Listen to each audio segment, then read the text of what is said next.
lo mismo la semana pasada que empecé a tener problemas, así que mejor saqué mi notebook y voy a hacer la clase desde acá, desde el notebook. ¿Qué más voy a hacer? No. Oye, ¿cómo has estado, Isidora? Bien, ¿y usted, profe? Mira, bien, pero sabes que como cansado, yo diría como todos o todas probablemente, acá en que, claro, estamos a fin de año, ha sido dura la pandemia, así que he estado cansado, con ánimo, por cierto, porque creo que una de las cosas que podemos hacer las personas es como afrontar las cosas con alguna actitud. Ya no depende de mí la pandemia, así que lo que me queda es que puedo como afrontar la pandemia de mejor forma, pero estoy agotado, eso es cierto. No sé si a alguien más le pasa lo mismo, pero obviamente cedo digamos, como el espacio por si de una u otra manera quieren como también comentarlo o mencionarlo. Ya siempre como lo hemos hecho hasta ahora, que hemos hablado de cosas, y por cierto también les dejo el espacio por si lo quieren como comentar. Ya no sé si Isidora quieres como comentar algo más, o alguien que también quiera como comentar el cómo se ha sentido. Profe, concuerdo con su cansancio. Y la actitud. ¿Qué? ¿Me escuchó?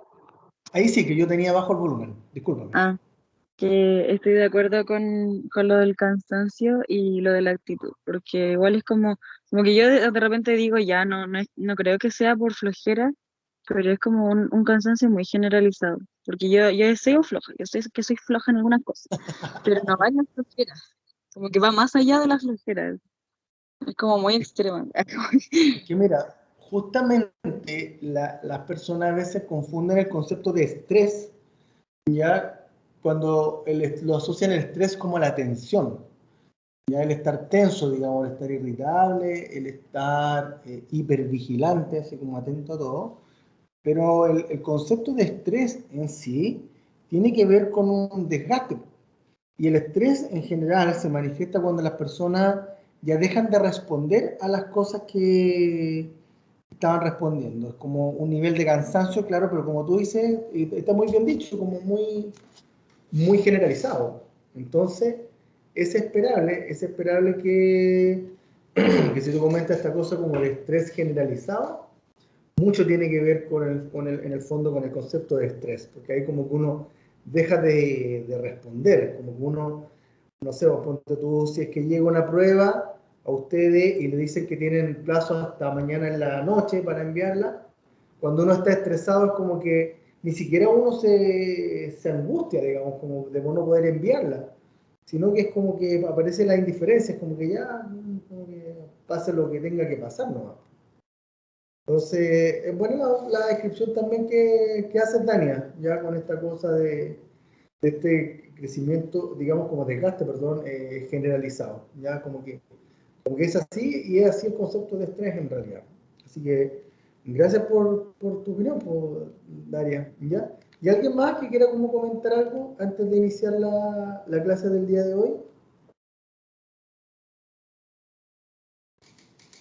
Si no, no se preocupen, yo voy a tratar de hacerle una clase lo más entretenida posible.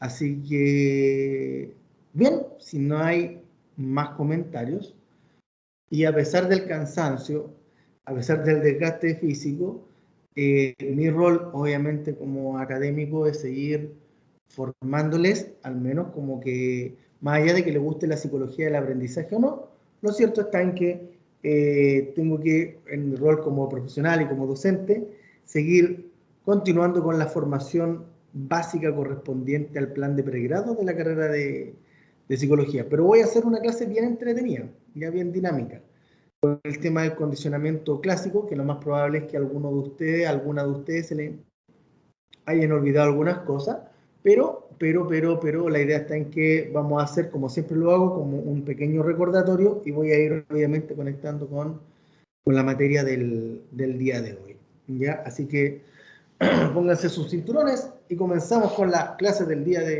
de hoy, a pesar del cansancio que probablemente nos gobierna a cada uno y cada una de ustedes. Pues bien, muchas gracias por los aplausos.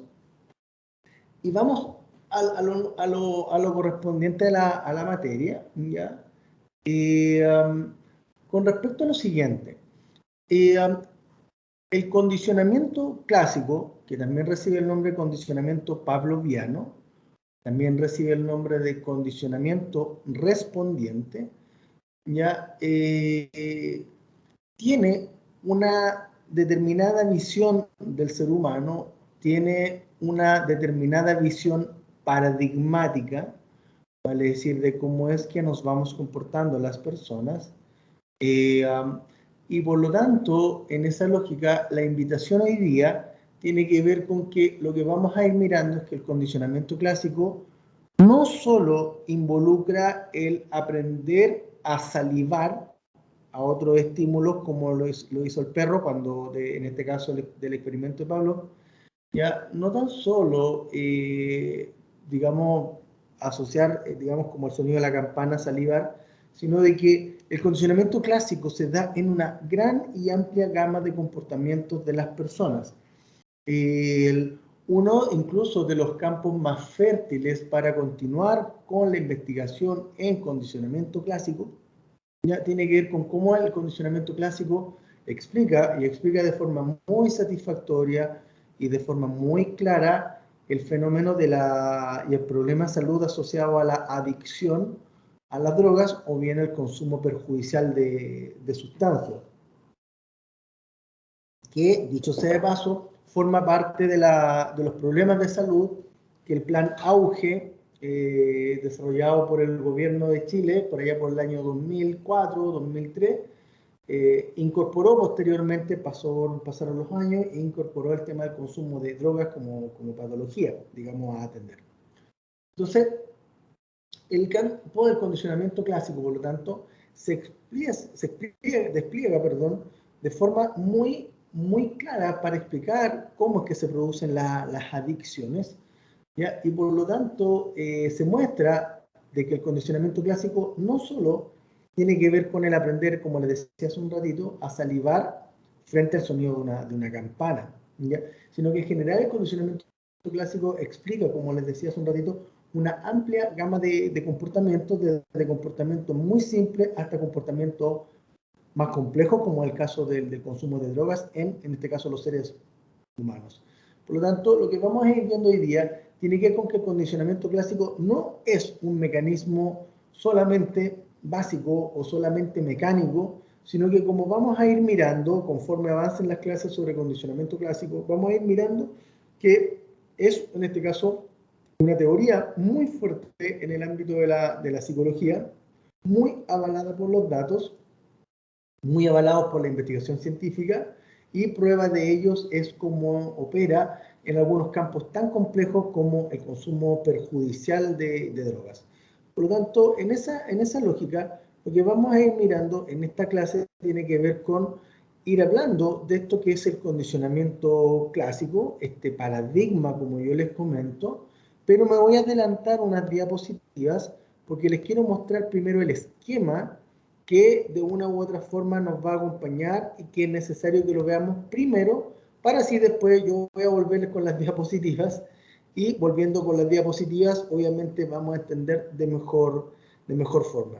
Si voy muy rápido me avisan y yo explico más lento. Si está bien la velocidad, que creo yo que es la más adecuada para que no se queden dormidos o dormidas producto de la comida del almuerzo, si les parece bien esta velocidad, por mí no se preocupen, ¿ya?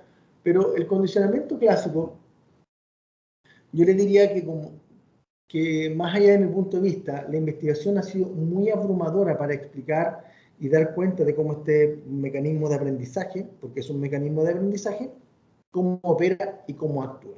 Y a continuación voy a empezar, por lo tanto, a explicarle cada uno de estos elementos, así como también esta cosa que ustedes van a ver acá en diagonal, por qué se pone así en diagonal, ¿ya? Todo esto se lo voy a explicar, es un esquema que es fácil de hacer en un PPT, ¿ya? Pero toma un poco de tiempo, digamos, como entenderlo, porque en el fondo es hablar de un paradigma que existe en la psicología, y en este sentido, como muchos comportamientos de los seres humanos se rigen por el condicionamiento clásico. Ya eso está así demostrado, así que no hay vuelta atrás. Miren, préstenme atención a lo siguiente, ¿ya? Isidora, Dania, que han estado como conectadas, que están participando, ¿ya? Si hay alguien que también está allí conectado, si hay alguien que no entiende algo, me lo pueden preguntar y yo muy feliz les contestaré lo que me pregunten, ¿ya? En general, mi experiencia con condicionamiento clásico, en todos los años que llevo realizándolo, en general no se entiende de buenas a primeras. Y por lo tanto requiere de que uno explique lo más claramente posible cómo es que opera esto. Porque van a empezar a aparecer algunas palabras claves que nos van a ayudar a entenderlo, pero es necesario explicar bien y explicar algunas cositas, las cuales voy a empezar a explicar a continuación. A ver, la primera que es necesario hacer notar es lo siguiente. Pavlov, ya voy a encerrar acá en esto en un circulito. Pavlov era fisiólogo, ya estudiaba, valga la redundancia, todos los mecanismos fisiológicos, desde los reflejos, desde cómo operaba el sistema digestivo, por ejemplo, pero todo lo que tenía que ver con el estudio del impacto del sistema nervioso o cómo el sistema nervioso regula muchas de nuestras respuestas y nuestro comportamiento.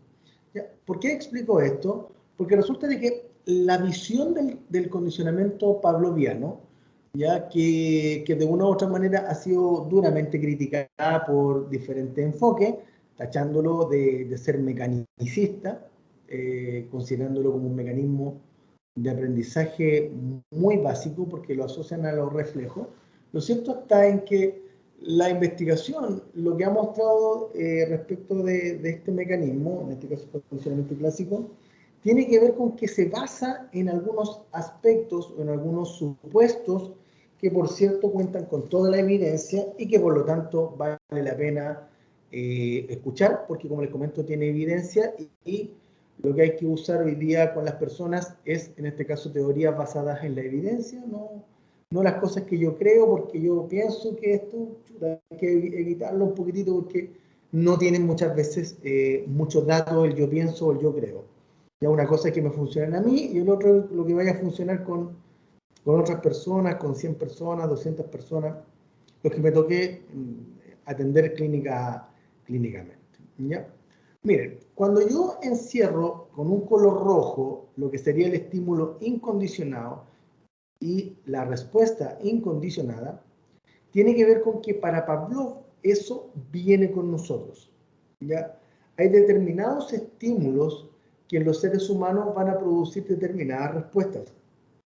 Vale decir, el reflejo rotuliano, este reflejo que está en la rodilla, que si a uno le dan un golpe, la pierna se puede mover, como lo pueden ver en mis hermosas manos, ya como el gesto que estoy haciendo. Está la salivación, por cierto, que es otro reflejo. Pero para Pavlov había otro tipo de reflejos que también había que mirar. Ya, por ejemplo, los reflejos asociados a la conducta de la agresividad, los reflejos asociados a las conductas de defensa que tenemos, claramente pueden ser condicionables y pueden ser, por lo tanto, controlados por las experiencias o por otros estímulos. ¿Ya? Pero hay una conexión innata que se da de alguna respuesta, algunos reflejos a determinados estímulos. Y por lo tanto nosotros nacemos con esta conexión entre el estímulo incondicionado y la respuesta incondicionada existe, ya viene determinada.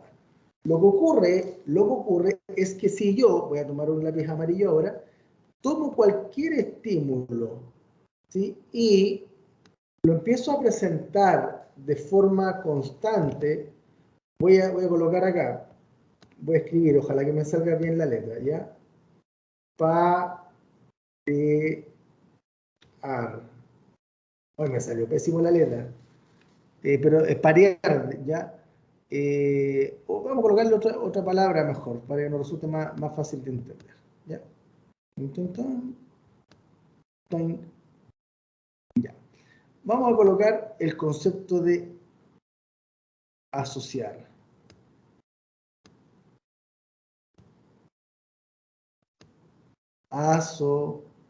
No se rían de mi letra, por favor. Miren que harto me costó aprender a... Entonces, ¿qué es lo que pasa? Si estos dos conceptos, por lo tanto, se empiezan a asociar, vale decir, el sonido de la campana se presenta a la entrega de comida, el sonido de la campana se presenta a la entrega de comida, el sonido de la campana se presenta antes de entregar la comida, lo más probable es que el perrito, en este caso el experimento, va a asociar, él en este caso, el sonido de la campana con la entrega de comida.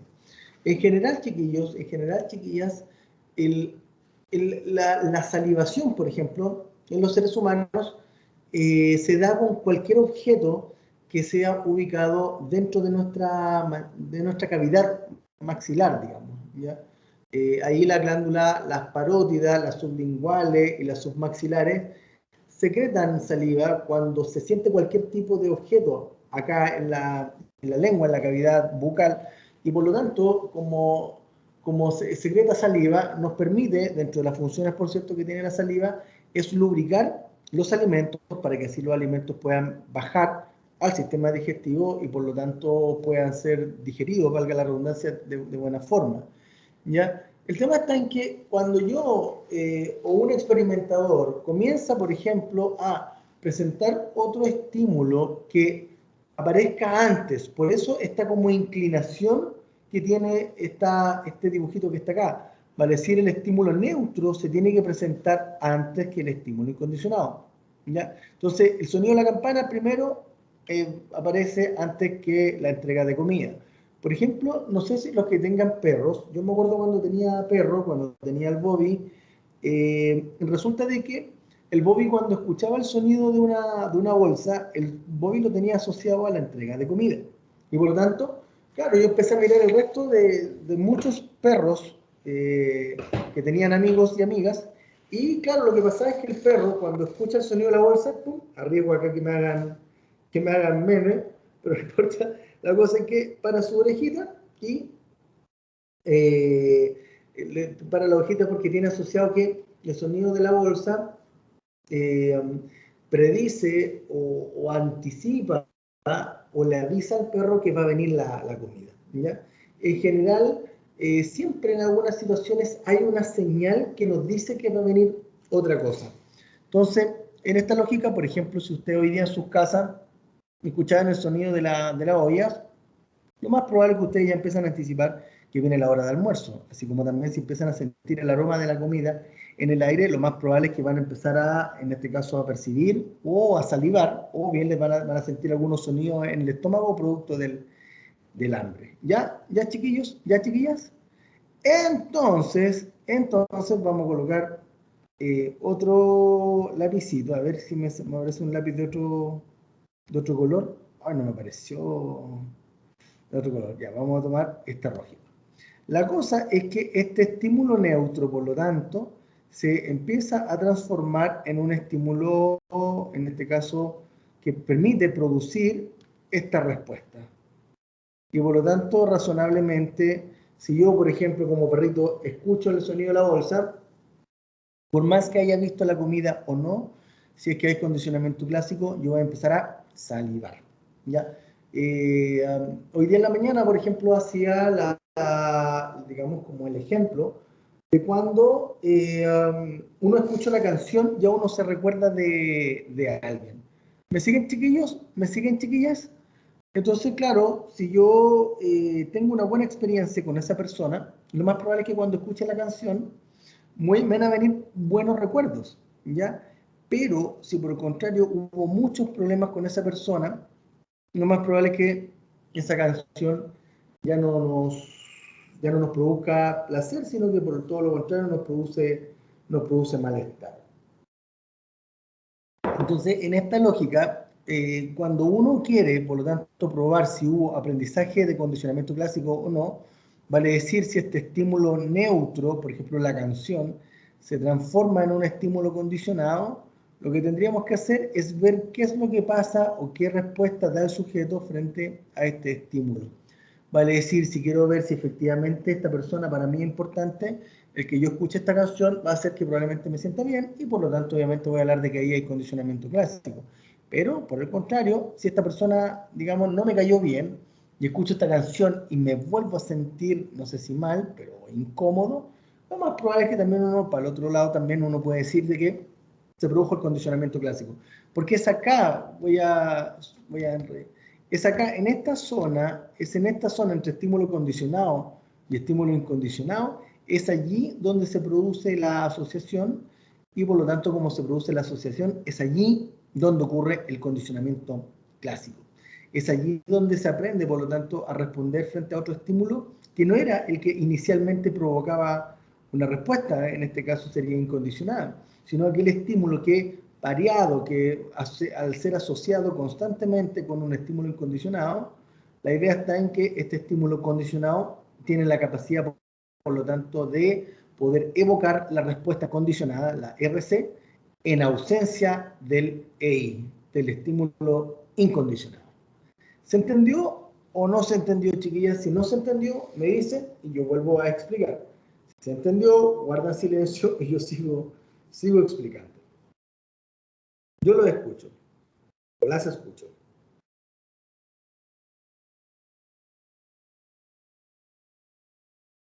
¿No? ¿No hay dudas? ¿Se va entendiendo? Maravilloso. Entonces, dado de que ha pasado, en este caso ya este esquema, la idea está en que yo, por lo tanto, le voy a ir leyendo algunas cosas que aparecen acá en la diapositiva y que nos va a permitir, obviamente, poder,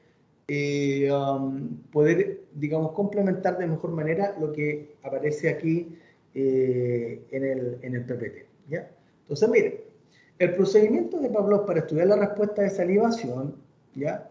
Implicaba dos estímulos, ¿sí? Vale decir, aparece, por ejemplo, en el experimento Pavlov la comida y aparece, por otra parte, la campana, ¿ya? Por lo tanto, al aparecer en este caso estos dos estímulos, según Pavlov, los animales, los organismos, en general con todo tipo de estímulo nuevo, uno tiende a mirar o a prestar atención desde dónde vienen. Y por eso, antes, digamos, en el condicionamiento clásico, lo primero que aparece es una respuesta de orientación.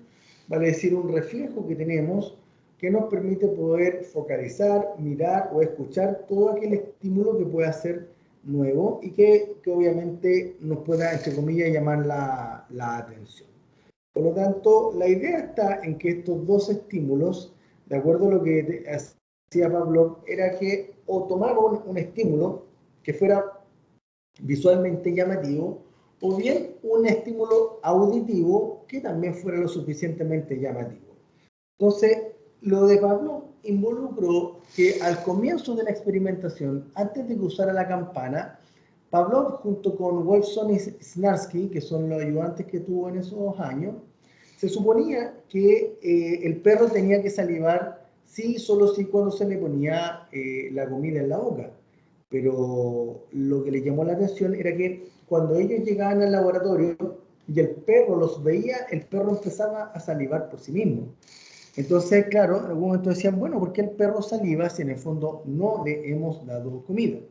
Bueno, la explicación empezó a surgir después debido a que el perro tenía asociado que la entrega de comida tenía que ver con la presencia de los investigadores y por lo tanto cuando veía a los investigadores obviamente se ponía muy contento. ¿Ya? Entonces, bajo esa lógica, Pavlov y sus ayudantes de laboratorio diseñaron este experimento donde, como aparece acá en este dibujito de acá abajo, el perro frente al hueso va a salivar. Lo más probable es que va a tener una reacción innata, ¿ya? O incondicionada, pues no ha sido condicionado, en este caso el hueso. Por otra parte, aquí abajito, si hacemos sonar la campana, el perro, reflejo de orientación, escuchará, mirará, pero si no le señaliza nada, no lo va a tomar en cuenta, digamos. En cambio, si hacemos sonar la campana y después entregamos comida, hacemos sonar la campana, entregamos comida, hacemos sonar la campana, entregamos comida, lo más probable es que esa asociación se empiece, por un lado, a fortalecer, así como también lo que va a empezar a ocurrir es que el perro finalmente cuando escuche la campana va a poder salivar un poquitito menos, pero muy parecidamente a como si es que tuviese comida en la boca, ¿ya? Entonces, en esa lógica, nos empezamos a encontrar con que el condicionamiento clásico, claro, opera súper bien como para explicar este tipo de conductas, pero lo cierto está, como les digo, que yo les voy a ir dando otros ejemplos como para que podamos ir mirando cómo es que el condicionamiento clásico influye digamos, otro tipo de respuestas, ¿ya? Entonces, por ejemplo, aparece acá, Pavlov denominó al tono o una luz, ya, como un estímulo condicionado, ¿ya? ¿Por qué? Porque la luz, obviamente una luz muy fuerte, nos va a producir una respuesta de orientación, pero no tiene por qué una luz producirnos una respuesta de salivación. Lo mismo que el sonido, no tiene por qué producirnos una respuesta de salivación. Nos podrían ambos estímulos, tanto la luz como el tono, nos podrían producir otro tipo de respuestas, ya no es obligación. Lo que ocurre es que aquí va el tema del condicionamiento clásico y por lo tanto el tema de la luz o de un tono, claro, depende con qué se condicionen como para que puedan en este caso provocar la respuesta, en este caso condicionada, ¿ya? Y en esa lógica, en lo incondicional, como aparece acá, tiene que ver con aquellos estímulos que no requieren de aprendizaje para producir la respuesta y por lo tanto se puede buscar de igual forma, ¿ya? Por lo tanto, en esta lógica nos empezamos a encontrar con que, por un lado, Pavlov hablaba de reflejos y hoy día se habla más bien de respuestas o bien de conductas observables, ¿ya? Pero en esos momentos era válido, era bien recibido, bien entendido. Entonces, en esa lógica, la asociación de condicionamiento clásico se empieza a dar, como les digo, entre estímulos, ¿ya? Esa es la gracia del condicionamiento clásico. Entonces, por ejemplo, voy a ver, déjenme, situaciones experimentales clase. Miren, voy a habilitar la pizarra y voy a empezar a escribir algunas cosas, ¿ya? Microsoft, Whiteboard, vamos a ver si nos abre la pizarrita. Ahí está abriendo, se ve en sus casas o no. Sí, profe. No, profe, no se ve nada. Se ve usted. Solamente veo yo. Ahí se ve algo, ¿no? No, todavía no. Ya. Vamos a hacer el plan B. El plan B, a ver. El plan B, ahí está. ¿Se ve la pizarra en blanco ahora? Sí, profe, ahí sí se ve. Ya. Miren, voy a tratar de... Pucha, que con el computador, digamos de acá, con el mouse lo hice súper rápido, pero... ¡Oh! Se me cayó la pizarra, pero ¿cómo es posible? Alguien me cerró la pizarra, no me la cierren, por favor. Colaborar en una pizarra. Ahí se va a empezar a abrir y obviamente ojalá que se quede puesta. Ya. Miren. Chan, chan, chan, chan, chan, chan. ¿Se está viendo la pizarra? ¿Ahí o no? Sí, profe, sí se ve. Ahora sí, profe. Ya. Miren, voy a hablar del tema del consumo de drogas. Ya, miren. Como nos decía nuestro querido amigo Pablo, ya, hay estímulos, hay estímulos incondicionados y hay respuestas incondicionadas. Esto viene, en este caso, ya determinado biológicamente. La cosa viene así, ¿ya? Y por lo tanto, se supone que, voy a colocar como ejemplo acá el consumo de alcohol, OH, ¿ya? El consumo de alcohol, chiquillos, chiquillas, piscola, un roncito, una chelita, vodka, tequilita, ¿produce placer en las personas? ¿Produce bienestar? ¿O qué reacción puede producir?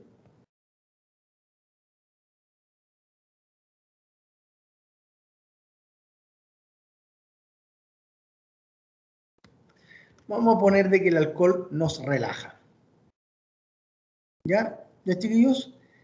Por lo tanto, fíjense lo siguiente. Se supone que el condicionamiento clásico acá lo que nos debería decir es que si colocamos un estímulo X, un estímulo neutro, se supone que este estímulo neutro después debería producir una respuesta condicionada. Se supone, ¿ya? Pero déjenme colocar de nuevo el lapicito. Vamos a colocar respuesta condicionada. ¿Ya? Entonces, ¿qué es lo que pasa? Vamos a imaginar que alguno de ustedes nunca ha tomado cerveza Heineken. Vamos a colocar botella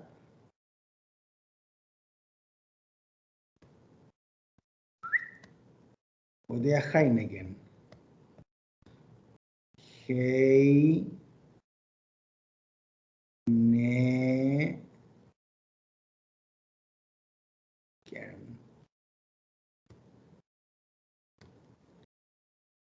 ¿Ya? Entonces, ¿qué es lo que pasa? Si ustedes nunca han tomado Heineken, lo más probable es que le van a decir, miren, ¿sabes qué? Toma esta cerveza está súper rica, está heladita, y ustedes la toman, ¿ya? Y ustedes dicen, qué sabrosa la cerveza, oye, qué rico, ¿ya? Claro, porque la cerveza, obviamente, como tiene algún grado de alcohol, va a generar algún estado de relax. Eso es lo que tiende a pasar en lo que ocurre. Por lo tanto, esta persona que nunca había tomado Heineken va a mirar la botella y va a decir, wow, qué cerveza más rica. ¿Me siguen? Por lo tanto, se supone que si hay condicionamiento clásico, si hubo acá, voy a colocar la palabra es que son flechas, espérenme un poquitito. Déjenme borrar acá. Vamos a ver acá. Por lo tanto, se asume de que si las personas han aprendido a asociar,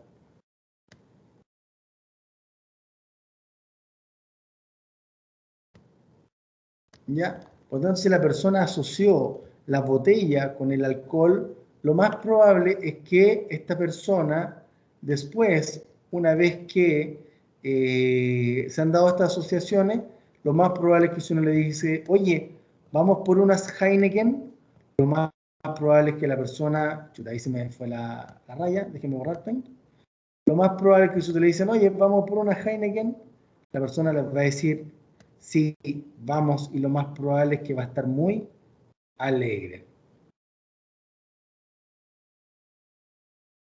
¿Me siguen? Entonces, es acá donde se produce, por lo tanto, el condicionamiento clásico. Lo voy a volver a rellenar acá. Es aquí, es donde el estímulo neutro, en algún momento, porque ningún bebé, ningún recién nacido, cuando ve una botella verde como Heineken, empieza, en este caso, aunque craving o no craving, ya síndrome de abstinencia o no, pero lo más probable es que si ve una botella verde no le va a pasar nada, porque no se ha dado condicionamiento clásico. Si ustedes le dan alcohol a un bebé, por cierto que no hay que hacerlo, pero lo más probable es que el bebé va a sentir una sensación de relajo al comienzo, porque el alcohol tiene un efecto a nivel del sistema nervioso. Y por lo tanto, en esa lógica, el bebé, en cambio, si es que le dan de probar, lo más probable es que si es que asocia la botella de Heineken o el color verde con ese bienestar, lo más probable es que frente a la imagen de la botella, va a reaccionar con algo de alegría. Voy a colocar acá ver botella. Entonces, en esta lógica, el condición ver botella. Voy a colocar bottle, ¿ya? ¿Va? Ver botella. Ver botella. Ya. Entonces, claro, esta es la gracia del condicionamiento clásico. Aquí, entre el estímulo neutro y el estímulo incondicionado, allí se da el condicionamiento clásico. Cuando uno puede aprender a responder frente a otros estímulos que no fueron los que, en este caso, se tomaron en cuenta al inicio del experimento. No, ya, sino que de una u otra forma, como no hay respuesta a ese estímulo neutro, el tema está en que si yo presento este estímulo neutro con LI, estímulo neutro con LI, estímulo neutro con LI, estímulo neutro con LI, este estímulo neutro va a empezar de a poquitito a producir algún tipo de respuesta. En este caso de alegría, y por lo tanto, ¿cómo sabemos si es que la gente aprendió el condicionamiento clásico o no? Vamos a ver si es que existe otro colorcito acá. Vamos a colocar el color amarillo. Ahí está, ahí sale el color. ¿Cómo vamos a saber cuándo hubo condicionamiento clásico? Si yo coloco el estímulo condicionado y se produce la respuesta condicionada. En ausencia del EI. ¿Ya?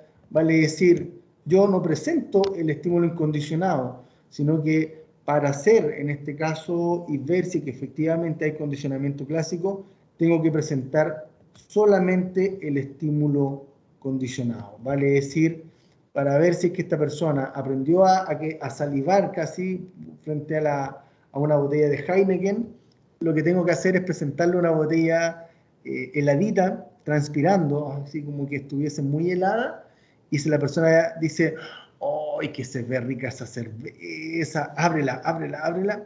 Lo más probable es que ahí uno dirá, mira, hay un aprendizaje de condicionamiento clásico. ¿Por qué? Porque la persona está salivando o está teniendo ganas de tomar no frente a la cerveza misma, sino que frente a la visión de, o el ver, en este caso, una botella verde que proviene, en este caso, de la Heineken. ¿Se entiende, chiquillos? ¿Se entiende, chiquillas? Muy difícil de entender.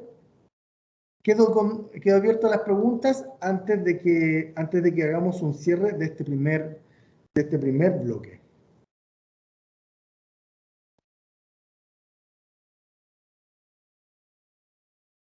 Luciano, te escucho. Profe, entonces este como condicionamiento clásico siempre se va a ver ligado como al buscar el bienestar dentro de una cerveza o una...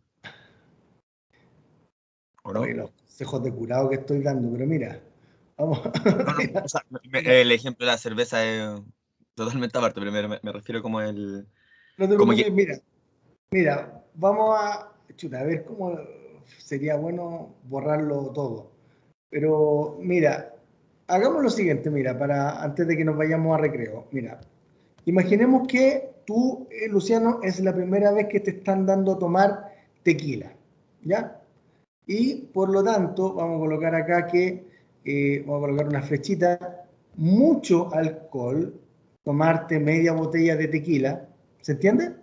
¿Cómo crees que te haría sentir, Luciano? Ya, pongámosle más color. Una botella de tequila.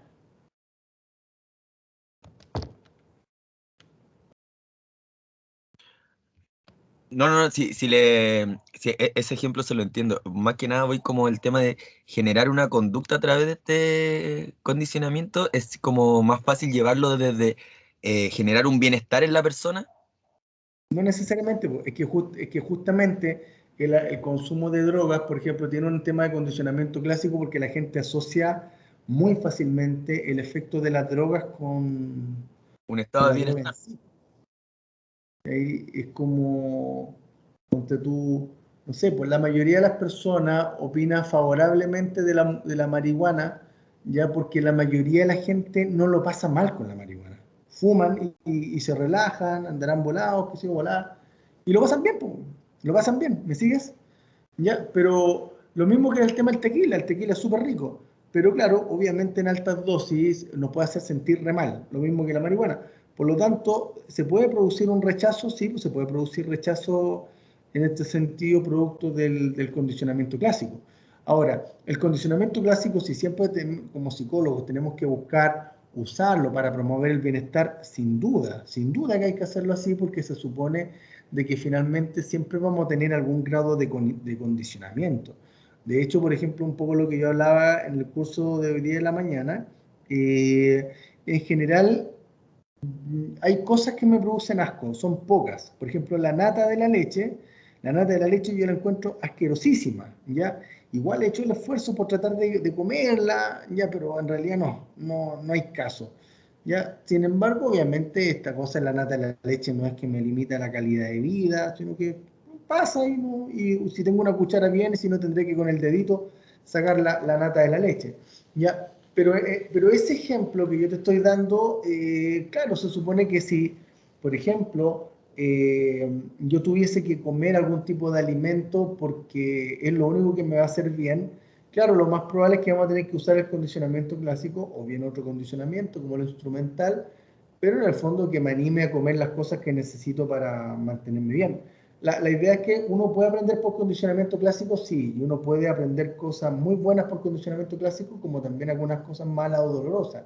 El tema está en que si uno ocupa esta herramienta como psicólogo, se supone que va a ser con el fin de estimular el bienestar.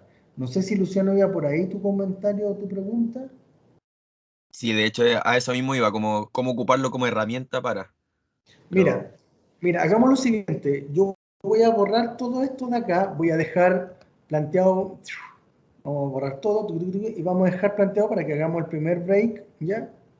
Y vamos a verlo desde el consumo de drogas, ¿ya? Y cómo es que podemos trabajar para el tema de la reducción del... Mira, voy a colocar EI. La vamos a pasar bien en el próximo bloque, Luciano, ¿ya? Vamos a dar EI, RI, y vamos a ver el ejemplo del consumo, como el consumo de drogas, estímulo neutro, y cómo cambiarla, en este caso,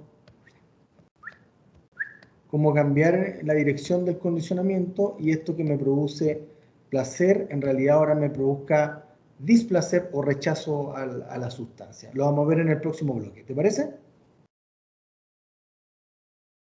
Sí, oh, cabrón. profe. Miren, son las 3:02, sé que están medio cansados, así que a las 3:20 nos volvemos a conectar de nuevo. ¿Les parece? Así que vayan a descansar unos minutitos más y a las 3:20 nos volvemos a encontrar para seguir esta clase. Yo les digo, es bien entretenido lo que vamos a ver ahora. Así que nos vemos en 17, 18 minutos más. ¿Ya? Que estén bien. Chao, chao. Nos vemos. Nos vemos, profe.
Aló, aló, aló, aló. Hola, buenas tardes. ¿Alguien me escucha? Para ver si es que tenemos también la conexión. Hola, profe. Bueno, gusto en saludarles, pues les doy la más cordial de la bienvenida a este segundo bloque, tomando en cuenta también lo que vuestro compañero ya también estaba preguntando, Luciano, con este tema de lo que es como condicionamiento clásico y temas de como, no sé si llamarle como que él lo propuso, pero sí hubo un motivo para comentarle esta cosa de lo que es drogodependencias, ¿ya? Miren, a ver, ya, perfecto. Miren, déjenme ver si es que puedo hacer algo, compartir pantalla, que no sé si me va a anular la pizarra, a ver. Ya, claro, me anuló todo, ya, miren. Ya no importa, pero vamos a empezar a ver algo que es parte, yo lo que les voy a decir, Ant Abuse, que les va a servir como para el resto de su carrera. Miren, préstenme atención, chiquillos y chiquillas. Lo que yo acabo de hacer tiene que ver con buscar un medicamento, en este caso en la web, ya en este caso el Antabus o el Antabuse, ya que sería como la pronunciación en inglés. Y este medicamento, chiquillos y chiquillas, se da para, en este caso, para lo que es el consumo de alcohol y consumo de alcohol problemático. ¿Ya? Tratamiento de la dependencia. Si ustedes alcanzan a leer aquí, dice tratamiento de la dependencia del alcohol a alcoholismo crónico como coadyuvante programa integrado de deshabituación. Ya esta cosa como de dejar de consumir. Este fármaco no cura el alcoholismo, sino más bien es un elemento disuasivo para el consumo de etanol, que es el componente del alcohol finalmente que está presente en el pisco, en el ron, que se en la cerveza. Antabuse se debe utilizar solamente en los individuos altamente motivados que estén recibiendo concomitante psicoterapia. El propósito de la terapia con Antabuse es ayudar al paciente a mantener la abstinencia hasta que se establezca una automotivación adecuada. ¿Ya? Entonces, ¿qué es lo que pasa? Según lo que yo tengo entendido de este medicamento, es que las personas cuando toman empiezan a sentir malestar, empiezan a sentir una reacción alérgica incluso, y que por lo tanto la gente la mantiene en este caso como lejana al consumo de alcohol. ¿Ya? Entonces, mira, va a aparecer la pregunta, ¿qué pasa si tomo Antabuse y bebo alcohol? Esto consiste en náuseas, vómitos, dolor de cabeza, intenso, sudoración, opresión en el pecho, imposibilidad para respirar, baja de tensión arterial, arritmias cardíacas, depresión respiratoria, infarto miocardio, insuficiencia cardíaca, shock, convulsiones, coma y hasta muerte. O sea, en el fondo, la gente lo pasa pésimo si es que toma alcohol. Dígame. Un ejemplo parecido es como cuando a los niños que se comen las uñas le echan un líquido, como un esmalte, que sabe mal, Sí. para que cuando se las coman genere rechazo. Exactamente. Entonces, esto sigue mucho los principios del condicionamiento clásico, que lo vamos a ver en la próxima clase, que se conocen con el nombre de aversión al sabor o rechazo al sabor. Entonces, una vez dicho esto, y ahora voy a poner nuevamente la pantalla, y en este caso nuestra querida pizarra, que nos va a ayudar mucho a explicar lo que estamos mirando ahora. Entonces se supone, por lo tanto, de que si tenemos que, y este es el esfuerzo, qué buena onda, Teams por fin se transformó en un buen amigo para justamente, ¿cómo se llama? Se transforma en un buen amigo para como, en este caso, no borró la pizarra. Miren, préstenme atención a lo siguiente, ya. Fíjense. Tenemos este esquema, como el que yo les estaba mostrando, que es el esquema estándar para lo que es el condicionamiento clásico. Por lo tanto, se supone lo siguiente, que el Antabuse, lo vamos a poner acá, chuta, me salió pésimo la letra, no se rían de mí, pues estoy haciendo lo mejor de mí. Eso va a tener que hacer muy escolarmente. Antabuse.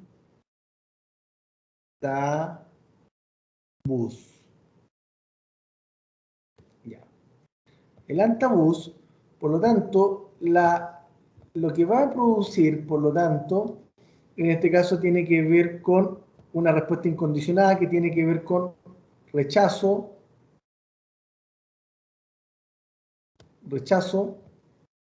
al alcohol. ¿Ok? Rechazo al alcohol. Toin, toin, toin. Perfecto. Por lo tanto, en esa lógica, como este medicamento va a producir esa reacción, haga lo que haga la persona, va a tener esta cosa, el rechazo al alcohol.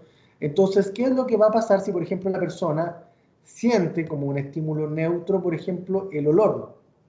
Olor. Por ejemplo, olor a piscola. ¿Ya?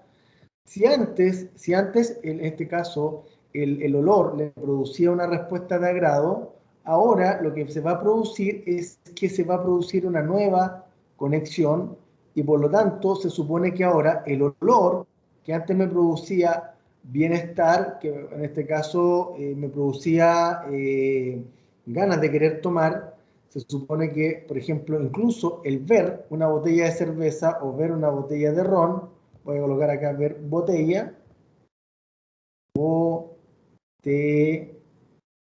ya,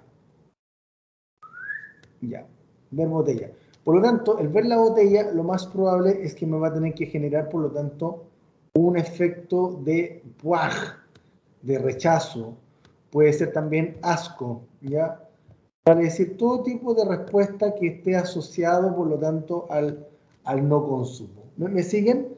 El Antabus, por lo tanto, es un medicamento muy usado, ahí se los mostré, y de hecho siempre les recomiendo que cuando hay un medicamento que ustedes no saben del efecto, lo coloquen en Google y les va a aparecer, por lo tanto, en qué consiste. Por lo tanto, se supone que el estímulo condicionado que nos aparece acá, ¿ya?, va a ser el estímulo, por lo tanto, que nos va a producir una determinada respuesta condicionada.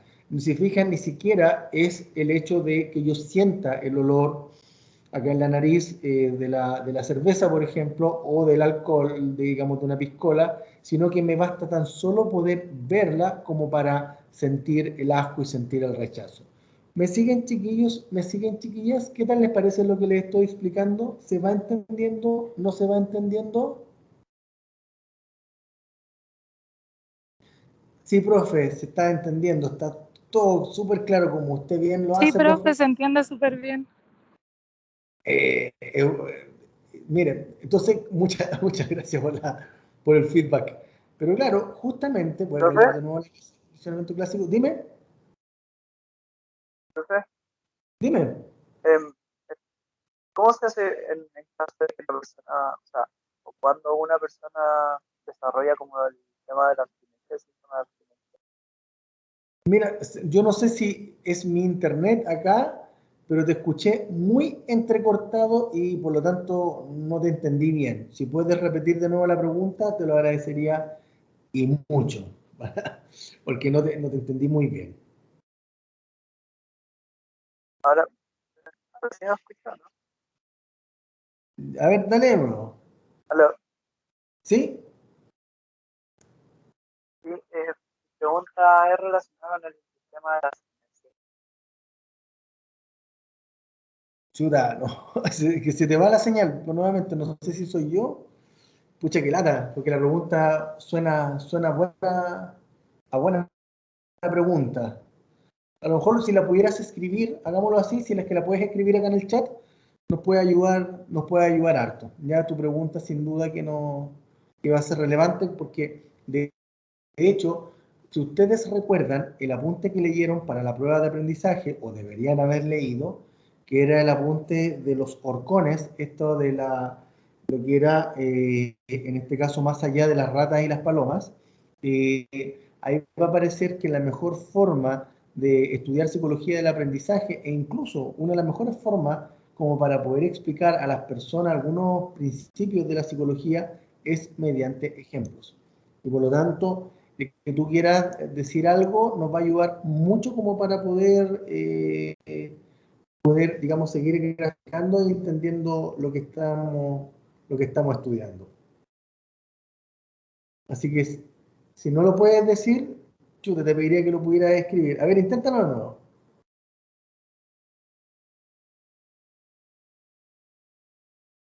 Ahí apareció, es sobre el síndrome de abstinencia. Perfecto.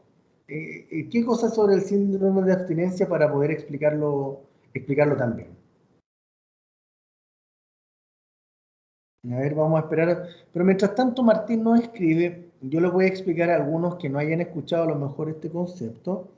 El síndrome de abstinencia tiene que ver con los síntomas que las personas experimentan cuando no han consumido la droga o ya sea legal o ilegal con la cual tienen adicciones, ¿ya? Vale decir, esta cosa de la angustia, como uno escucha, esta cosa de que el que consume pasta base, ¿cómo se llama? Si no consume empieza a transpirar o empieza a sudar, la cosa es que es así, y eso ocurre. Y a eso se le denomina, por lo tanto, el síndrome de abstinencia. Ya esta cosa, por ejemplo, cuando algunas personas necesitan consumir alcohol porque si no siguen como con algunos temblores que se le producen a nivel del cuerpo. Entonces, sin duda que el campo del condicionamiento clásico ayuda mucho a explicar esto. Entonces, Martín dice, ¿cómo se lleva a cabo un tratamiento para la abstinencia? Mira, tiene varias cosas, obviamente daría para una clase, ni siquiera para una clase completa, en realidad para un programa de diplomado el tema del consumo, particularmente porque hay gente que siempre habla de lo que es el síndrome de abstinencia, más que de, por ejemplo, el craving, que es el tema, como literalmente en inglés es como el antojo, vale decir, por ejemplo, mañana Martín juega Chile, juega a las 9 de la noche, ¿ya? Y mucha gente, probablemente va a querer hacer un asadito, va a querer tomarse una chelita, ponte tú, o juntarse a pasarlo bien, como para ver el partido, y por lo tanto, esta cosa del antojo, del craving, involucra el empezar a imaginarse qué es lo que van a hacer, cómo lo van a pasar, y el cuerpo como que de una u otra manera se activa, como para pasarlo bien, tomarse, qué sé yo, sus cervezas, tomarse sus piscolas, fumar marihuana, lo que sea, consumir coca, lo que sea. Se activa las ganas de querer consumir. ¿Ya? El craving es un concepto que es necesario incorporarlo para en este caso, el estudio y la intervención con respecto al consumo problemático, ¿ya?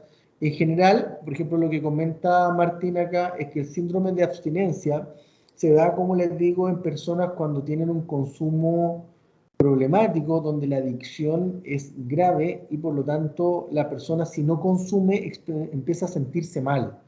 Y por lo tanto, para sentirse bien, lo que hacen es por lo tanto buscar la forma de poder consumir. Es muy habitual, por ejemplo, en el caso de los consumidores problemáticos de alcohol o en este caso de cocaína o de pasta base, que en general tienen que empezar a vender cosas como para poder, en este caso, consumir, ¿ya? Y no es cosa de una vez, digamos, sino que es algo frecuente. Entonces, claro, la necesidad, por llamarlo así, entre comillas, de tener que consumir, hace por lo tanto que la persona tiene que, para reducir este malestar, tiene que consumir. Y por lo tanto, el síndrome de abstinencia, claro, disminuye cuando se consume. La droga por la cual uno tiene adicciones.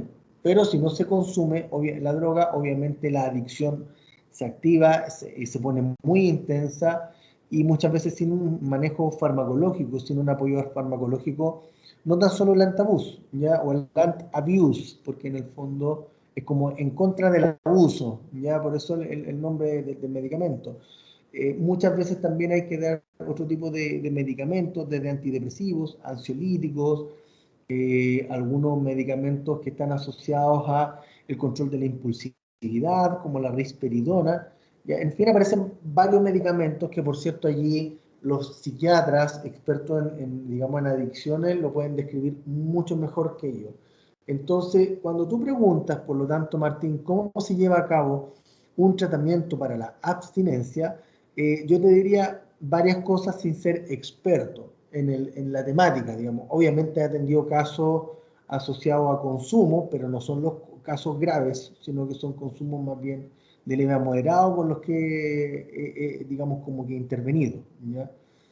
En general, primero, la intervención psicológica no es suficiente si no hay un apoyo mediante un psiquiatra y eventualmente con un terapeuta ocupacional, ¿ya? Así como también a veces con trabajadores sociales, porque muchas veces hay que distinguir si el consumidor vive en una casa o bien está en una situación de calle. Y si está en situación de calle, el trabajador social juega un rol muy relevante como para que las personas puedan atenderse, y aquí viene una cosa que a veces en el tema de la equidad en salud, ya estamos al debe en este país, porque en el fondo los tratamientos asociados a consumo problemático de drogas son muy caros y no todas las personas tienen dinero como para poder hacerse una buena intervención en términos del consumo problemático. Entonces, en esa lógica, en algunos casos, Martín, en algunos casos, estimados y estimadas estudiantes, la internación es una estrategia que es muy usada cuando el consumo es altísimo, cuando es grave en esa lógica, ¿ya? Entonces, muchas veces no tan solo basta con que hay que hacer una etapa de desintoxicación y que la persona, por lo tanto, tiene que eliminar todas las sustancias que en el cuerpo tiene, sino que también es necesario muchas veces detectar algún tipo de patologías previas. Vale decir, a veces el consumo problemático viene activado por temas asociados a depresión mayor que no ha sido atendido oportunamente, situaciones que tienen que ver con maltrato infantil o negligencia intrafamiliar, o puede tener que ver también con falta de límites o de reglas al interior de la casa, en fin, como que hay algo previo en este caso a desarrollar el consumo problemático.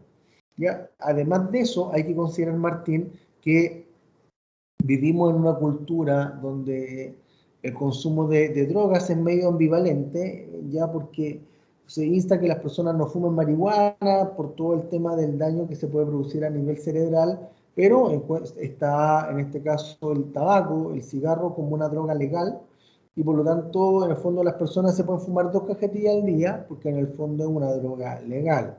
Y uno empieza a observar las tasas de mortalidad y en realidad el tabaco mata más gente que el consumo de marihuana, ¿ya?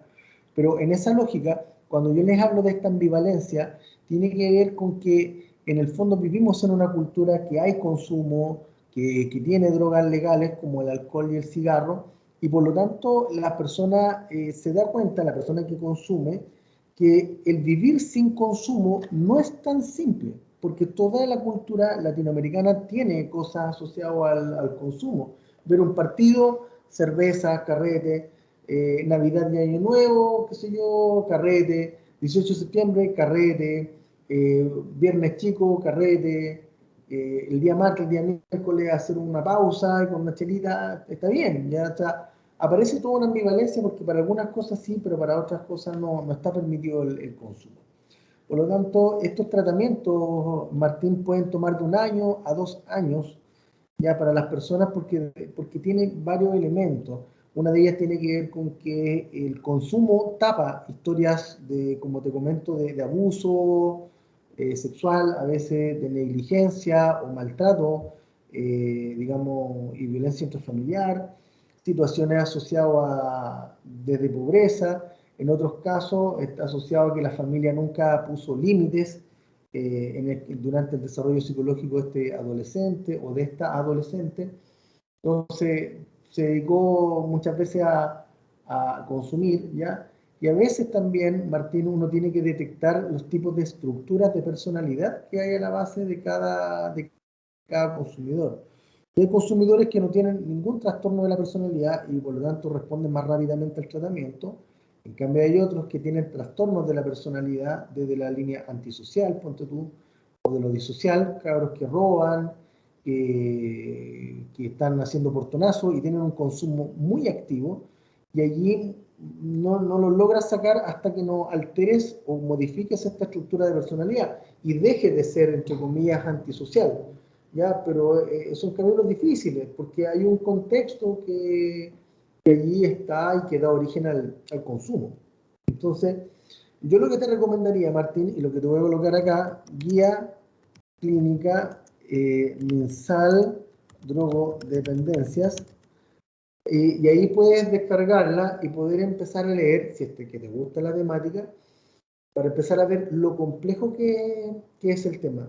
De hecho, la necesidad de los psiquiatras en temas de drogodependencias es muy importante, muy grande la necesidad de los psiquiatras, pero los psiquiatras después tienden a irse al servicio privado, porque en el fondo a nivel público se les paga muy poco para el tipo de trabajo y la complejidad del trabajo que conlleva el tema del consumo de drogas y gente que tiene adicciones, ¿ya? En general las adicciones es recurrente que la gente realice intentos de suicidio, los cabros se quieren arrancar de la residencia, se arrancan, después vuelven. El tema es muy complejo y por eso forma parte de los problemas de salud que el Estado chileno garantiza algún grado de cobertura y algún grado de oportunidad del tratamiento, porque son temáticas que llevan a un deterioro muy grande, digamos, de la vida. La gente que tiene adicciones y de forma prolongada pierde oportunidades laborales, pierde familia, pierde amistades, pierde autoestima, obviamente, y no se logra salir del consumo, porque hay un elemento que tiene que ver con el condicionamiento clásico que es muy fuerte. Y aquí, nuevamente, como yo les decía en el primer bloque, el condicionamiento clásico brilla en términos de poder explicar. Y que si la persona no tiene, en este caso, y no se produce un cambio en el estímulo incondicionado, y que por lo tanto genera algún grado de malestar, la gente tiene muchas dificultades para dejar el consumo. Es difícil en ese sentido hacerlo, y por eso son programas muy largos, porque es difícil dejar el consumo, es difícil dejar un hábito, es difícil dejar un condicionamiento como en este caso el que uno puede encontrar detrás de, en este caso, del consumo y de las adicciones de algunas personas. No sé qué opina Martín, no sé si alguno o alguna de ustedes que está conectada quiere comentar algo al respecto, ya, sino para seguir como mirando las diapositivas. Las escucho, los escucho. Si es que alguien quiere como preguntar y comentar algo, por cierto. ¿No? Ya, perfecto. Profe, Sí, dime. yo tengo una duda. Dime. Yo quisiera saber si los síntomas de abstinencia son solo físicos o también por drogas más duras podría existir algún tipo de psicosis al dejar como el consumo. Sí, pues sí puede pasar eso. Sí puede pasar eso. De hecho esta cosa de, por ejemplo, los trabajadores sociales, si es que, Katy, conoces algún trabajador social y le preguntas cómo trabajan en el tema del consumo problemático, te va a decir que muchas veces los cabros que están en situación de calle, muchas veces tienen alucinaciones. De hecho, por ejemplo, uno de los clásicos síntomas que aparece, por ejemplo, en el tema del consumo de alcohol, espérame,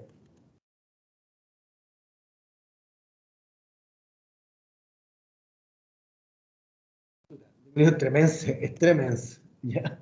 El delirium tremens es en este caso el tipo de delirio que se da en las personas que por el abuso de alcohol y por la adicción al alcohol que tienen, dentro de los síntomas que le aparecen en la abstinencia y son los delirios.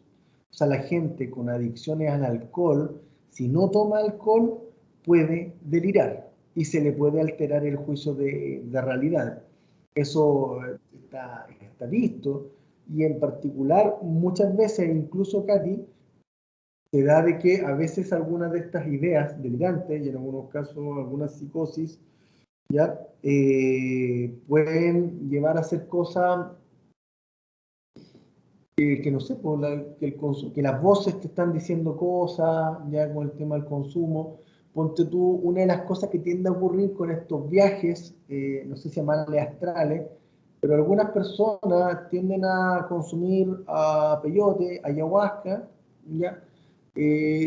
Como parte de algunos rituales ya chamánicos. Y en general lo que han tenido que aprender a hacer algunos chamanes tiene que ver con el tema de a quién y quién va a participar del ritual, ¿ya?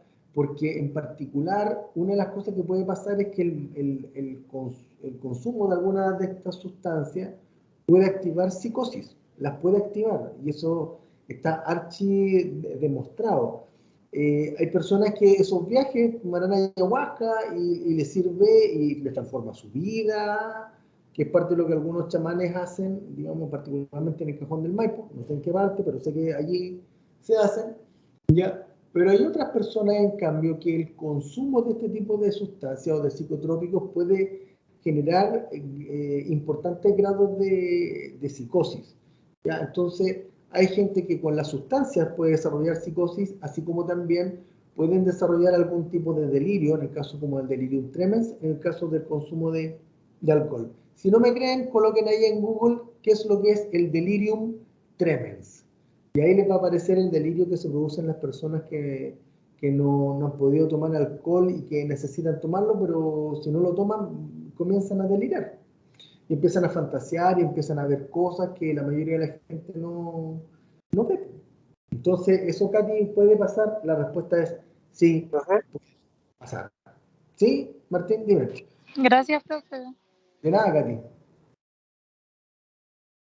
¿Alguien me va a preguntar algo? ¿Alguien? ¿No? Yo había sentido como una voz de un varón, pero puede preguntar en cualquier momento, por si acaso, amigo mío, ya por si el internet falla, ¿ya? Miren, en esta lógica de lo que estamos hablando del condicionamiento clásico, una de las primeras situaciones experimentales que se ha visto y que se vio, digamos, en la década de los 40, tenía que ver con cómo podíamos los seres humanos aprender a reaccionar, digamos, reaccionar a, en este caso, a la... se me fue lo que iba a decir, a las emociones, ¿ya? Mira, Martín, la diferencia entre delirio y alucinación tiene que ver con lo siguiente, con la presencia del estímulo o no. Es una cuestión medio rara lo que estoy diciendo, pero me vas a entender. En el delirio, el estímulo está presente, pero se le distorsiona. ¿Ya? O sea, se ve el estímulo, qué sé yo veo que entró a mi casa la Virgen María, pero en realidad no es la Virgen María, sino que en realidad es mi mujer que me viene a decir que me levante para que vaya a trabajar.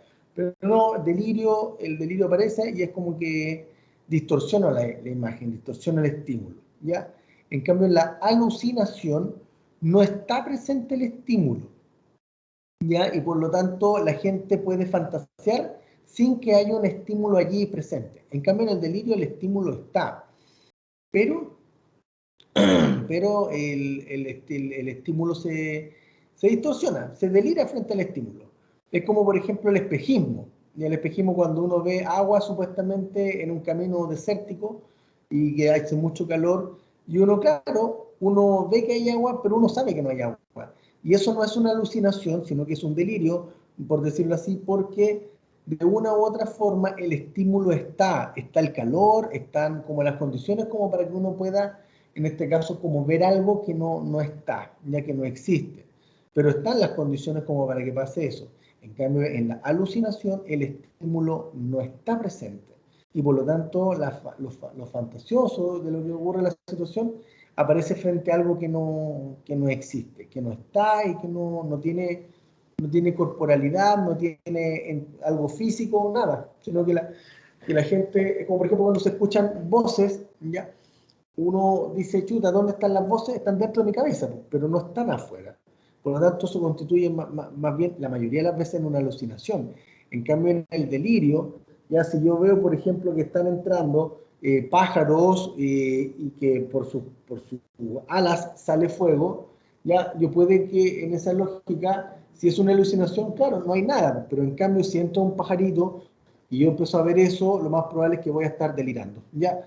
Pero obviamente, Martín, también, como siempre les comento, estas diferencias que son conceptos que les va a tocar después ver en psiquiatría, es necesario aprender a distinguirlo desde ahora y desde ahora ya, porque les va a tocar el próximo año psiquiatría. Miren, Profe, condicionamiento, dime, escucho. en esa misma línea de lo que estás explicando, entonces, ¿cuál sería la diferencia entre psicosis y paranoia? Lo que pasa es que la psicosis y la paranoia, a ver, pueden ir de la mano. A ver, préstenme atención. La psicosis se define, no sé si decirla estrictamente porque no soy psicopatólogo, ¿ya? Pero la psicosis se refiere a una alteración grave del juicio de realidad y por lo tanto, en esa lógica, la gente empieza a evaluar o ver la vida de forma que la gran mayoría de la gente no lo hace. Y en esa lógica, además de que se pierde el juicio de realidad, se pierde también, además, la noción de tiempo y distancia, se pierde, en este caso, el funcionamiento básico de una persona, si tenemos que andar vestido o no tenemos que andar vestido, en fin, hay una alteración grave del funcionamiento, ¿ya? El tema está en que no todas las psicosis tienen elementos paranoides. Vale decir, lo paranoide se refiere a que la gente o lo que me rodea me pueden hacer daño en algún momento y por lo tanto empiezo a funcionar de forma desconfiada. Y por lo tanto ando y miro a la gente como con cierto recelo, con cierta distancia, porque lo más probable es que me vas a hacer daño en algún momento. Entonces, por ejemplo, mira, si bien esta no es la clase de esquizofrenia paranoide, entonces, por ejemplo, de acuerdo a lo que tú preguntas, hay un tipo de psicosis, por llamarlo así, que es la esquizofrenia paranoide, y que es donde las voces ya y las alucinaciones que tengo ya me traen y me invitan a desconfiar de la gente, y por lo tanto, cuando tengo contacto con alguien, lo miro así como con mucha desconfianza, porque en el fondo me puede hacer daño, ¿ya? Entonces, en el fondo es como que ando perseguido todo el rato en lo paranoide, ¿sí? Entonces, si pueden haber ideas delirantes de tipo paranoide, claro, pero cuando uno distorsiona las cosas que hay. En cambio, en la psicosis paranoide, ¿ya? Y que muchas veces la esquizofrenia está allí, la gente puede, digamos, por ejemplo, a ver, te voy a dar un caso de alguien que no tenía esquizofrenia paranoide, pero sí tenía ideas delirantes en términos paranoides, ¿ya? Esto fue hace años atrás, yo no sé, fue el año 2010, ahora que recuerdo, cuando estaba a cargo de un CAPS de la universidad que estaba en el Mall Plaza. Y resulta que estábamos almorzando con unos practicantes, con el secretario en ese momento que teníamos de ese CAPS, con el Domingo y la Carolina, ya no me acuerdo si estaba el Raúl, pero estábamos los tres, ya la Caro, el Domingo y yo. Y resulta de que de repente, a la hora del almuerzo, llega una persona a pedirnos horas, ¿ya? Y entonces, yo como buen capitán, cuando estoy a cargo de estos centros, en general no mando ni al secretario ni a los estudiantes, sino que siempre voy yo a decirte que estamos almorzando, qué sé yo, voy yo a dar la cara. Entonces salí a decirle a la persona que estábamos almorzando, pero que nos pudiera dejar sus datos para yo contactarlo y para asignarle la hora ya respectiva, para que pudiera consultar y ver en qué podíamos ayudar. Entonces le digo, ¿me puede dejar su nombre y su teléfono o algún correo de contacto? Y me dice, no, es que no puedo. Chuta, y le dije que pasó algo en particular, en especial, que no lo puede dejar. Me dijo, no, dejémoslo así como que yo voy a volver. ¿Ya? Y yo le dije, ya ok, pero si me puede contar algo de qué es lo que le está pasando, como para poder ayudarlo, o al menos tener más claridad cuando usted venga, y obviamente si nosotros podemos entregarle la ayuda que usted también necesita, pero cuénteme algo. Y ahí en esa pequeña conversación, de habrán sido unos 10, 15 minutos, este hombre me empezó a comentar de que él tenía serias sospechas de lo que lo querían envenenar, ya en su lugar de trabajo. ¿Ya? Y yo le comenté que en realidad, o sea, abrí mis ojos porque en el fondo eso tenía que ver ya y revestía cosas delitos. O sea, no es que la ayuda psicológica era solamente la necesaria, sino que también obviamente estaba tomando características de tipo jurídico y de tipo penal. Y claro, este varón me dice, no, lo que pasa es que, y ahí me empieza a contar la historia, que él un día se había comprado una lata de bebida, una lata de Coca-Cola, ya que estaba tomándola, que la dejó en su escritorio, qué sé yo, fue al baño y cuando regresó le empezó a sentir un gusto extraño y que veía que sus compañeros de trabajo se reían, ¿ya? Y por lo tanto, la ayuda psicológica que buscaba tenía que ver con que él quería determinar si eso había sido efectivo o no. ¿Ya? Por lo tanto, yo le pedí, bueno, si pasa así, con mayor razón me tiene que dejar los datos para poder contactarlo y poder ayudarlo. Y me dijo, no, yo voy a venir en unos días más. No se preocupen, no me contacten porque yo voy a volver. Claro, obviamente él no volvió, ¿ya? Sin embargo, lo que conversamos después como equipo clínico en ese momento tenía que ver con que efectivamente al tipo lo querían envenenar, ¿ya? No vamos a decir que eso no pasa, yo creo que no pasa, pero puede pasar, puede pasar. En entornos laborales es raro que quieran envenenar a alguien, ¿sí? En general lo que la gente envenena en las casas, qué sé yo, no sé si en el lugar de trabajo, puede que haya algún hecho, pero en realidad no es lo frecuente.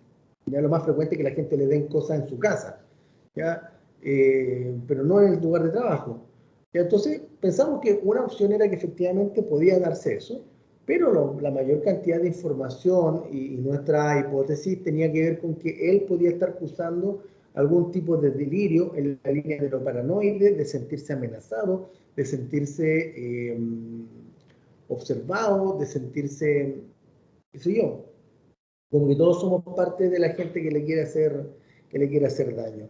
Entonces, allí yo te diría, por ejemplo, que hay un ejemplo de idea delirante, porque en el fondo este paciente, o sea, tampoco fue paciente porque no alcanzó a consultar, ¿ya? Pero sí nos quedamos con que habían una idea delirante de tipo paranoide, porque en el fondo no dejó contacto, no quería que lo llamáramos, no, me contó la situación, que nuevamente les digo, de características penales, ya que podría perfectamente haber cursado como una guía para yo o alguien del equipo le he dicho que nosotros íbamos a recoger los datos, que necesitábamos hacer la denuncia en Carabineros, qué sé yo, pero no, fue, abrió, digamos, como su mundo psicológico en 5 minutos y desapareció y no supimos más de él, así no supimos más de él, tratamos de buscar en las tiendas, tampoco estaba, porque nosotros en su gran mayoría atendíamos a pacientes de Mall Plaza, pero no nos dijo ni dónde trabajaba, ni cómo ubicarlo, ni teléfono, ni correo, nada, nada. No sé si se logra entender ahora con esta como descripción de una situación de la vida real. Sí, profe, súper. ¿Sí? Bien, pues, mi estimado Alexander, muchas gracias por la pregunta. Yo lo que voy a hacer para dejar avanzado un poquitito la clase, hemos visto, creo yo, harta materia, además que me interesa que vayan de a poquitito internalizando el tema del condicionamiento clásico, ¿ya? Lo que yo les quería comentar tenía que ver con lo siguiente, con que los antiguos psicólogos conductuales reconocieron en algún momento, después de toda la ortodoxia ya que representó John Watson, en la lógica de que solo había que tomar en cuenta lo ambiental, que no había que tomar en cuenta lo biológico, porque en el fondo no era nuestro campo de estudio. Ahí hay una cosa metodológica, que lo cual tenía razón, pero uno no puede desconocer algunos aspectos biológicos, ¿ya?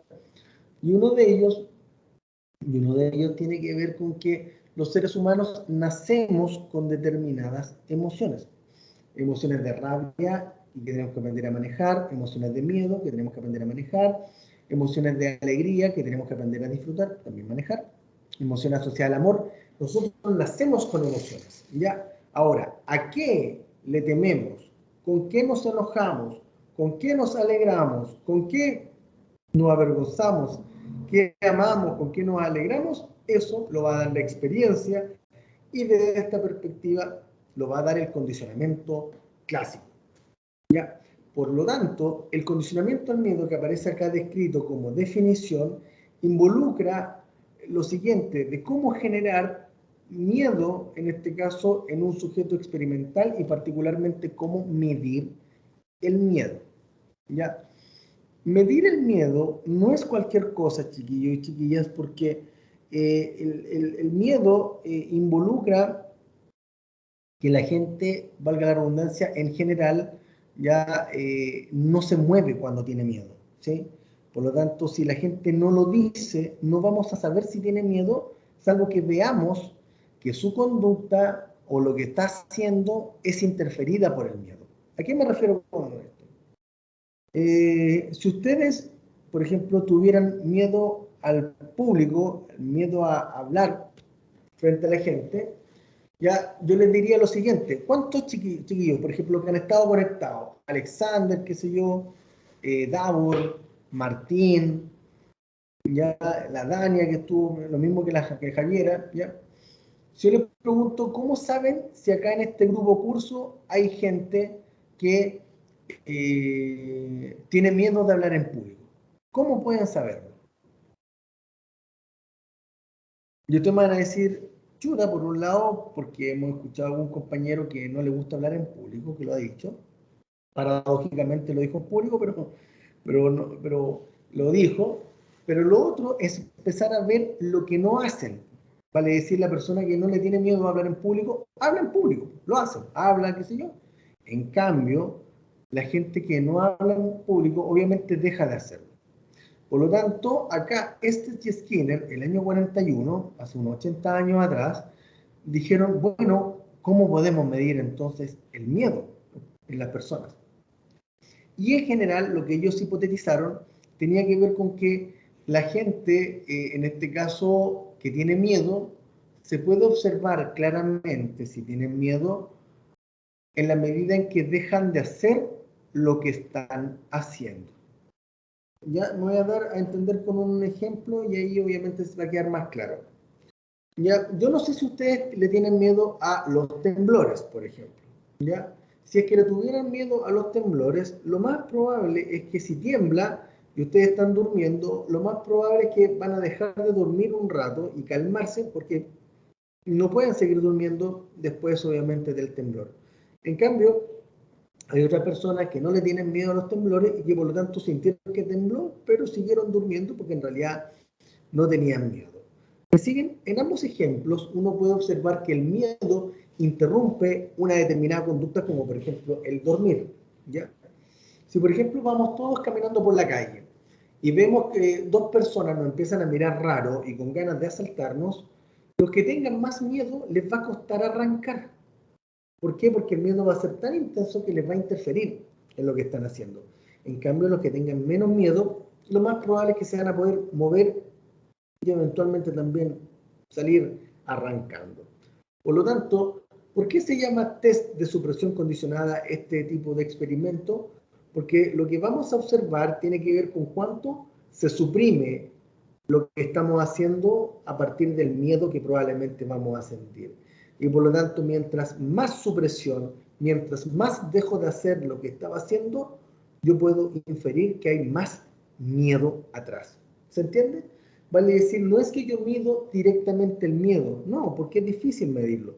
Lo que yo puedo medir tiene que ver con cuánto el miedo interfiere en lo que estoy haciendo.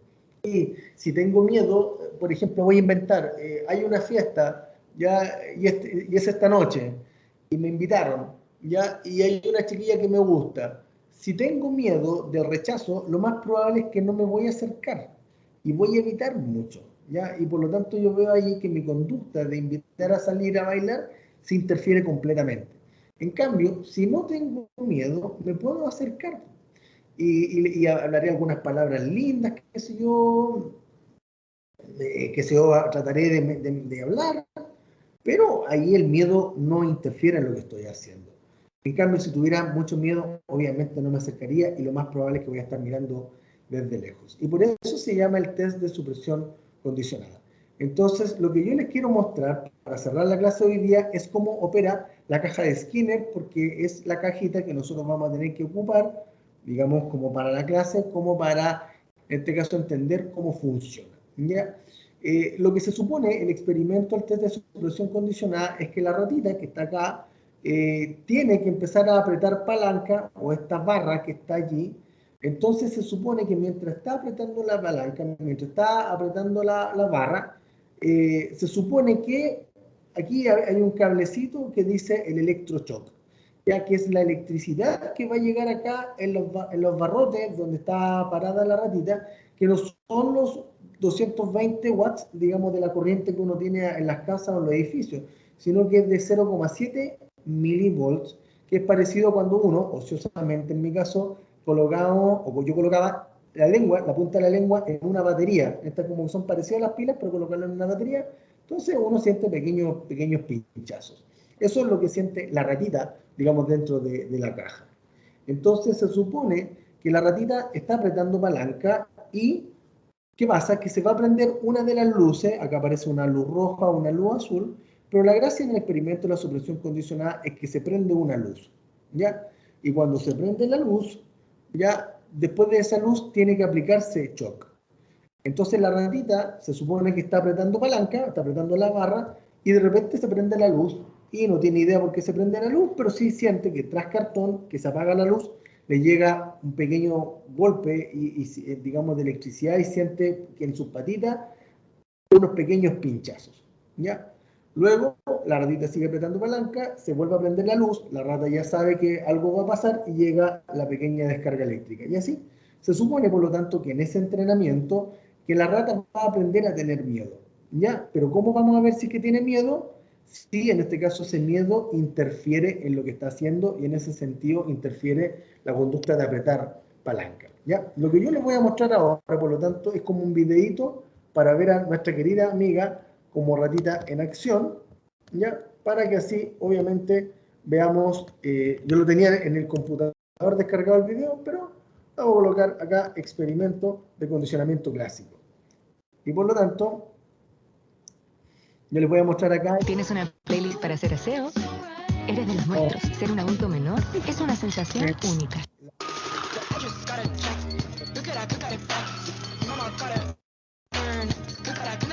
Pero me tuve que poner a hacer la clase en el notebook. Lo que dice acá es lo siguiente, voy a retroceder para que explicar el título. Adquisición de la conducta de palanqueo, vale decir, la conducta de bajar la palanca, ¿ya?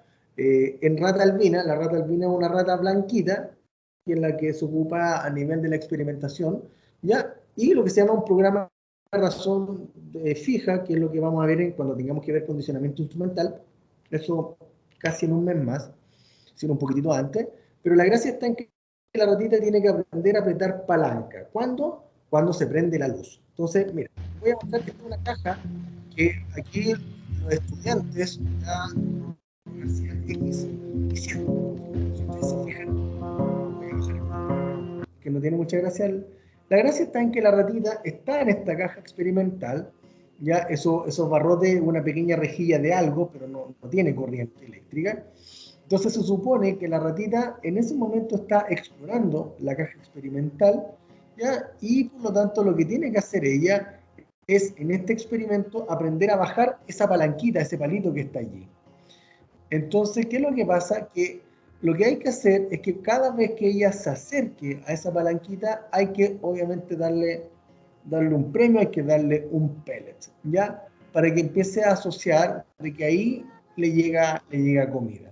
Pero probablemente lo que van a hacer los investigadores después es que si la rata toca la palanca, hay que darle pellets, ¿ya? Y si, en este caso, después de que tocar la palanca, lo que queremos es que la ratita baje la palanca, es allí cuando recién le vamos a empezar a dar, en este caso, pellets.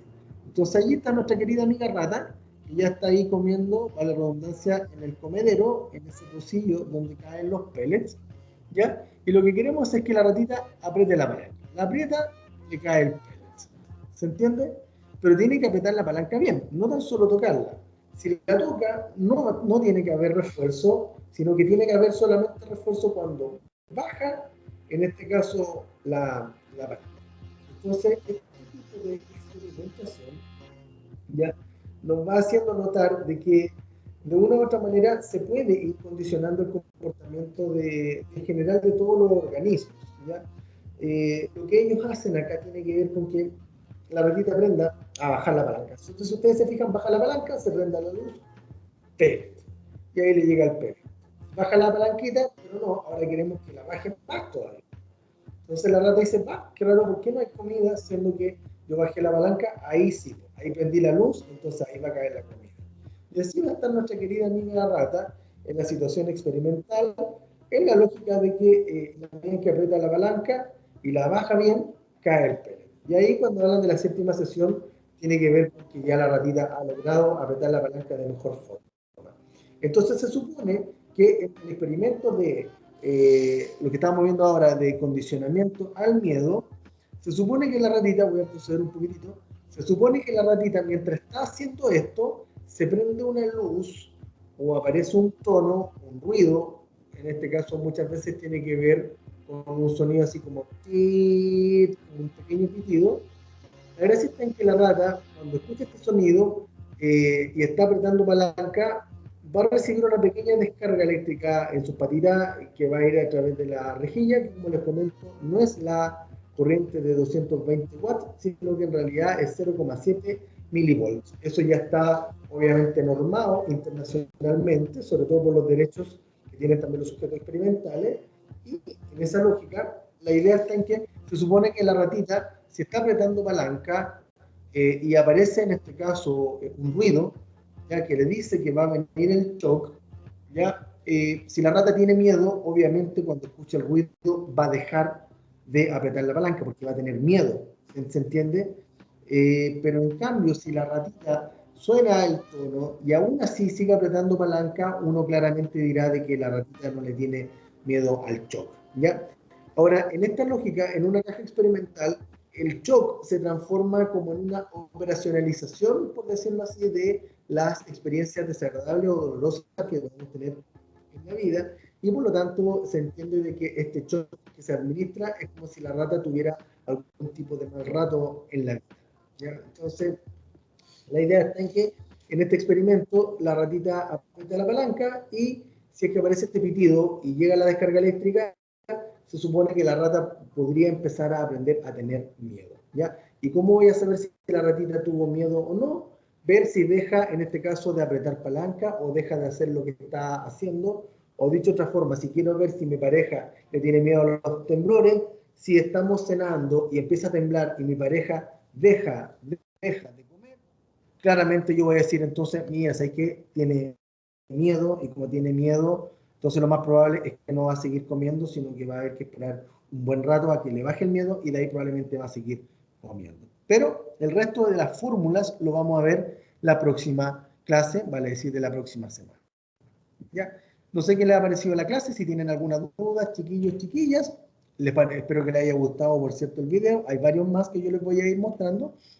Pero, por cierto, vamos paso a paso porque, para cerrar, mi idea es que puedan aprender de a poco lo que es el condicionamiento clásico. Vale decir, de cómo un estímulo neutro es capaz de, mediante parearse, no aparearse, ya no es que los estímulos se juntan a friccionarse y tener mini estímulos, no, sino que la idea está en presentarlos juntos, y si los voy presentando juntos en el tiempo y en el espacio, lo más probable es que ese estímulo neutro se va a transformar en un estímulo condicionado, que va a tener la posibilidad de evocar una respuesta en ausencia del estímulo incondicionado, vale decir, en ausencia del EI.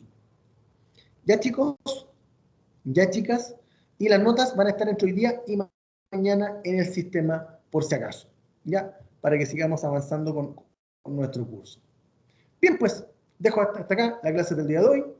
Un beso, un abrazo, y que tengan un lindo día y, por cierto, una mejor semana. Chao, chao. Chao, igual, Chao, que le vaya. muchas gracias. Chao, profe. No, profe, gracias. Chao, chao, que les vaya muy bien y buen otro día y mejor semana. Que estén bien. Chao.